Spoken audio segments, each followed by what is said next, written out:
This is Jonathan Agarth. For Pro Boxing fans, I'm joined by Andy Lee here in Manchester, ahead of Joseph Parker against Derek Chisora, the rematch, December 18th. How are you, Andy?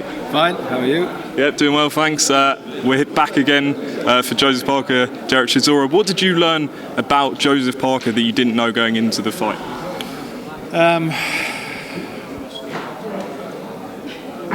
I got to be a bit harder on him. Treat him mean and keep him keen, I think. And I have been. And when you're a fighter yourself and you fought, one thing is you learn as a coach, as opposed to being, people don't always think like you think. So you can't just assume that they feel the same way you feel. And every fighter is an individual, so treat them that way, if you know what I mean.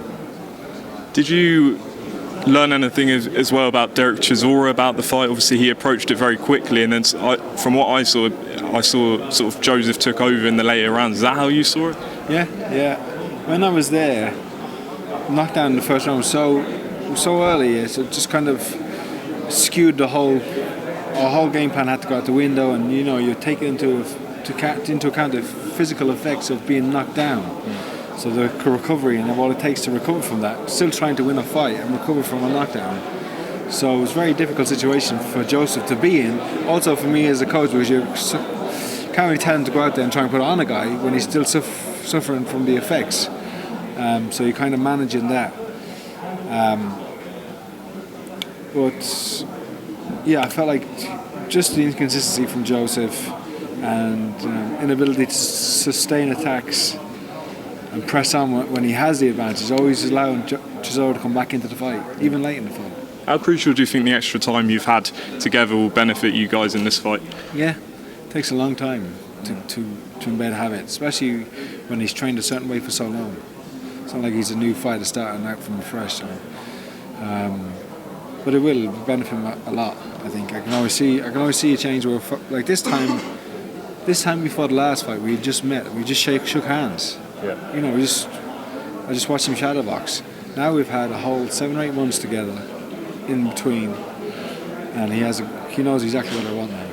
And just going up against Dave Colwell, I found it fascinating in the press conference. You got a lot of respect for Jay. I didn't even know he was in your corner for a few of your fights. What's it like going against another top coach? Yeah, that's my challenge, isn't it? The judge doesn't really care about that, but I'm gonna want to beat Dave here because that'll be a good feather in my cap.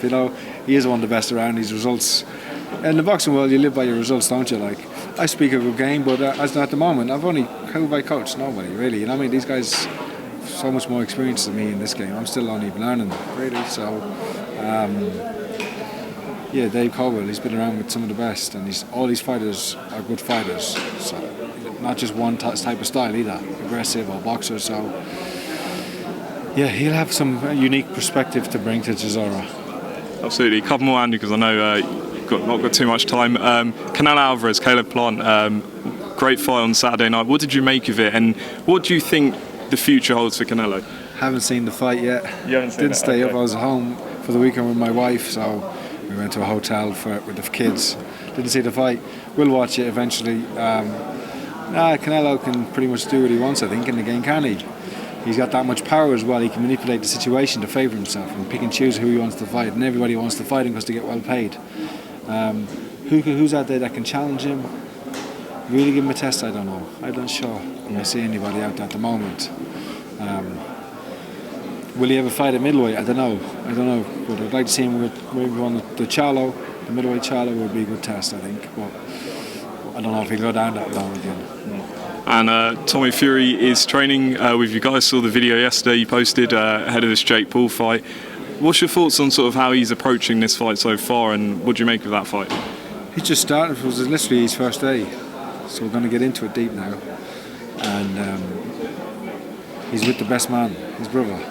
I wish Tyson could help me train my fighters because he's a genius of the game. And I ask him for his opinion on all of my fighters and what he thinks. And he always helps me out, Tyson. So, yeah, he's with the best man.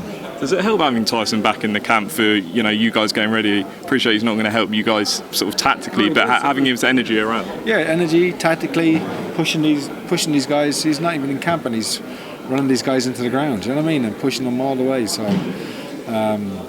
all of them are going to, everyone will benefit from being around Tyson. And just finally, what did you make of that fight in Las Vegas for over a month ago now, but just a stunning heavyweight fight? A month ago today, Yeah.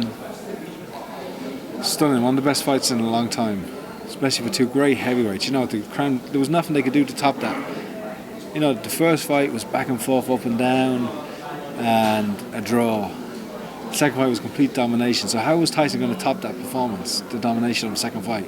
And the only way he could do it was having like a back and forth where Deontay Wilder gained incredible respect as well and credibility. So massive fight, epic fight.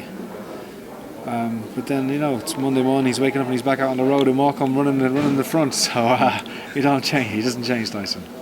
Great stuff, Andy Lee. Appreciate your time.